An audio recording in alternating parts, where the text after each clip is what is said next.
Hello friends, welcome to ಈ taste. ಇವತ್ತು ನಾನು ಶೇರ್ ಮಾಡೋ ರೆಸಿಪಿ ಮೊಟ್ಟೆ ದೋಸೆ. ಮೊಟ್ಟೆ ದೋಸೆ ಹೆಂಗೆ ಮಾಡೋದಂತ ನೋಡ್ಕೊಳ್ಳೋಣ ಬನ್ನಿ ಫ್ರೆಂಡ್ಸ್. ವೀಡಿಯೋಗೆ ಹೋಗೋಣ. ಅದಕ್ಕೂ ಮುಂಚೆ ನಾನು ವೀಡಿಯೋ ಫಸ್ಟ್ ಟೈಮ್ ನೋಡೋದಾದರೆ ಸಬ್ಸ್ಕ್ರೈಬ್ ಮಾಡ್ಕೊಂಡು ನೋಡಿ, ಪಕ್ಕದಲ್ಲಿರೋ ಬೆಲ್ಲೈಕನ್ನ ಪ್ರೆಸ್ ಮಾಡಿ. ನಾನು ಹಾಕೋ ವೀಡಿಯೋ ನಿಮ್ಗೆ ತಕ್ಷಣ ಬರುತ್ತೆ ಫ್ರೆಂಡ್ಸ್.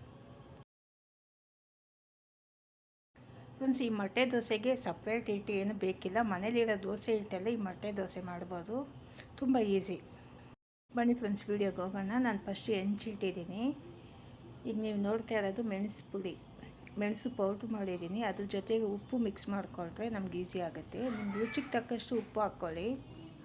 ಆಮೇಲೆ ಉಪ್ಪು ಜಾಸ್ತಿ ಹಾಕಿದ್ರೆ ಅದು ತಿನ್ನೋಕ್ಕಾಗಲ್ಲ. ಅದರಿಂದ ಎಷ್ಟು ಬೇಕೋ ಅಷ್ಟು ಯೂಸ್ ಮಾಡ್ಕೊಳ್ಳಿ. ಉಪ್ಪು ಜಾಸ್ತಿ ಹಾಕೋಕ್ಕೆ ಹೋಗಬೇಡಿ. ಈಗ ಹೆಂಚು ಕಾದಿದೆ, ಹೆಂಚು ಕ್ಲೀನ್ ಮಾಡ್ಕೊಳ್ಳೋಣ. ನಾನು ಈರುಳ್ಳಿ ಇಟ್ಟೆ ನಾನು ಕ್ಲೀನ್ ಮಾಡೋದು, ಇಲ್ಲ ಬಟ್ಟೆ ಇಟ್ಟರೂ ಪರವಾಗಿಲ್ಲ. ಈಗ ದೋಸೆ ನಿಮ್ಗೆ ಎಷ್ಟು ಸಣ್ಣ ದಪ್ಪ ಬೇಕೋ ಅದಕ್ಕೆ ತಕ್ಕಷ್ಟು ಮಾಡ್ಕೊಳ್ಳಿ. ತುಂಬ ದಪ್ಪ ಇದೆ ತಿನ್ನೋಕ್ಕಾಗಲ್ಲ, ಅದರಿಂದ ಆದಷ್ಟು ಸಣ್ಣನೇ ಮಾಡ್ಕೊಳ್ಳಿ. ಈಗ ದೋಸೆ ಮಾಡಿದ್ದಾಯಿತು. ಈಗ ದೋಸೆ ಮೇಲೆ ನಾನು ಒಂದು ಮೊಟ್ಟೆ ಹಾಕಿದ್ದೀನಿ. ನಿಮ್ಗೆ ಬೇಕಾದರೆ 2 ಮೊಟ್ಟೆನೂ ಹಾಕ್ಕೋಬೋದು. ಈ ಸೈಜ್ಗೆ ಒಂದು ಮೊಟ್ಟೆ ಸಾಕು. ಇದು ಫುಲ್ ಸ್ಪ್ರೆಡ್ ಮಾಡ್ಕೊಳ್ಳಿ ದೋಸೆಯಲ್ಲಿ ನೀವು.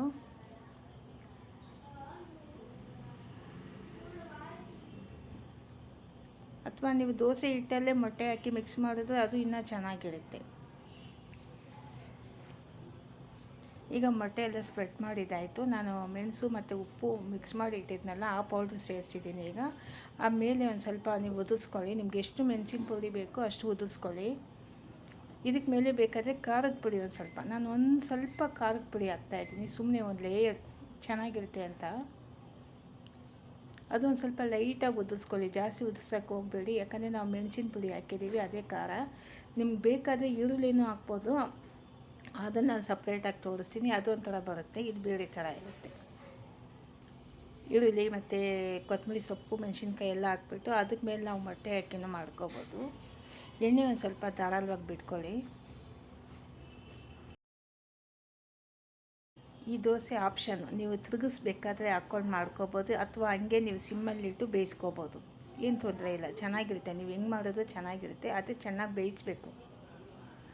ತುಂಬ ಸಿಮ್ಮಲ್ಲಿಟ್ಟರೆ ಚೆನ್ನಾಗಿರಲ್ಲ. ಲೋ ಮೀಡಿಯಮ್ ಫ್ಲೇಮ್ಗೆ ಇಟ್ಕೊಂಡು ನೀವು ದೋಸೆನ ಬೇಯಿಸಬೇಕು. ನಾನು ತಿರುಗಿಸ್ಬಿಟ್ಟೆ ಮಾಡ್ತೇನೆ. ಈಗ 2 ಕಡೆಯೂ ಬೆಂದರೆ ಚೆನ್ನಾಗಿರುತ್ತೆ ಅಂತ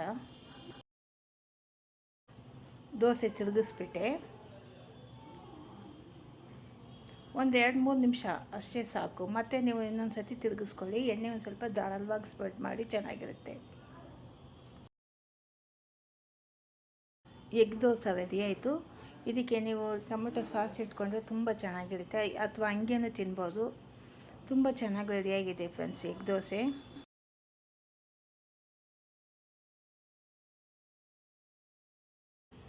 ನೋಡಿ ಫ್ರೆಂಡ್ಸ್, ಇನ್ನೊಂದು ದೋಸೆ ಮಾಡಿ ತೋರಿಸ್ತೀನಿ. ಇದಕ್ಕೆ ದೋಸೆ ಮಾಡಿಬಿಟ್ಟು ನಾನು ಫಸ್ಟೇ ಮೆಣಸು ಮತ್ತು ಖಾರದ ಪುಡಿ, ಖಾರದ ಪುಡಿ ಫಸ್ಟೇ ಸ್ಪ್ರೆಡ್ ಮಾಡಿಬಿಟ್ಟು ಆಮೇಲೆ ಮೊಟ್ಟೆ ಹಾಕ್ತೀನಿ. ಇದೇ ಥರ ನೀವು ಈರುಳ್ಳಿನೂ ಹಾಕ್ಕೋಬೋದು. ಇದಕ್ಕೆ ನಿಮ್ಗೆ ಬೇಕಾದರೆ ಸಣ್ಣಗೆ ಈರುಳ್ಳಿ ಮತ್ತು ಕೊತ್ತಂಬರಿ ಸೊಪ್ಪು ಕಟ್ ಮಾಡಿ ಹಾಕ್ಕೊಂಡು ಆಮೇಲೆ ನೀವು ಮೊಟ್ಟೆ ಸೇರಿಸ್ಕೋಬೋದು. ಮೊಟ್ಟೆನೂ ಹೊಡೆದು ಅದಕ್ಕೆ ಮೇಲೆ ಸೇರಿಸಿ ನೀವು ಸ್ಪ್ರೆಡ್ ಮಾಡ್ಕೋಬೋದು. ಅದಕ್ಕೆ ಇವಾಗ ತೋರಿಸ್ತಾ ಇರೋದು. ಆದರೆ ನಾನು ಇವತ್ತು ಈರುಳ್ಳಿ ಹಾಕಿಲ್ಲ, ಬರೀ ಖಾರದ ಪುಡಿ, ಮೆಣಸಿನ ಪುಡಿ ಮಾತ್ರ ಹಾಕಿದ್ದೀನಿ. ಈಗ ಮೊಟ್ಟೆ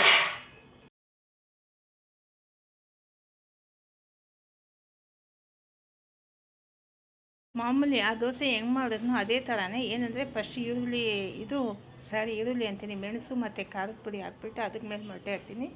ನೀವು ಬೇಕಾದರೆ ಇದಕ್ಕೆ ತರಕಾರಿ ಸಣ್ಣ ಕಟ್ ಮಾಡಿ ಹಾಕ್ಕೋಬೋದು, ಎಲೆಕೋಸಂಗೆ. ಇದು ಏನೂ ಹಾಕಲಿಲ್ಲ ಅಂದರೆ ಟೇಸ್ಟು ಚೆನ್ನಾಗಿರುತ್ತೆ. ಆದರೆ ಈರುಳ್ಳಿ ಹಾಕಿದ್ರೆ ತುಂಬ ಚೆನ್ನಾಗಿರುತ್ತೆ. ನೀವು ಈರುಳ್ಳಿ ದೋಸೆ ಮಾಡಿಕೊಂಡು ನೀವು ಅದ್ರ ಮೇಲೆ ಈರುಳ್ಳಿ ಚೆನ್ನಾಗಿ ಸಣ್ಣ ಪೀಸಾಗಿ ಕಟ್ ಮಾಡ್ಕೊಂಡು ಉದುರಿಸ್ಕೊಳ್ಳಿ. ಆಮೇಲೆ ನೀವು ಮೆಣಸು ಮತ್ತು ಖಾರದ ಪುಡಿ ಮತ್ತು ಮೊಟ್ಟೆ ಆಮೇಲೆ ಸೇರಿಸ್ಕೊಳ್ಳಿ, ತುಂಬ ಚೆನ್ನಾಗಿರುತ್ತೆ. ಈಗ ದೋಸೆ ರೆಡಿಯಾಗಿದೆ.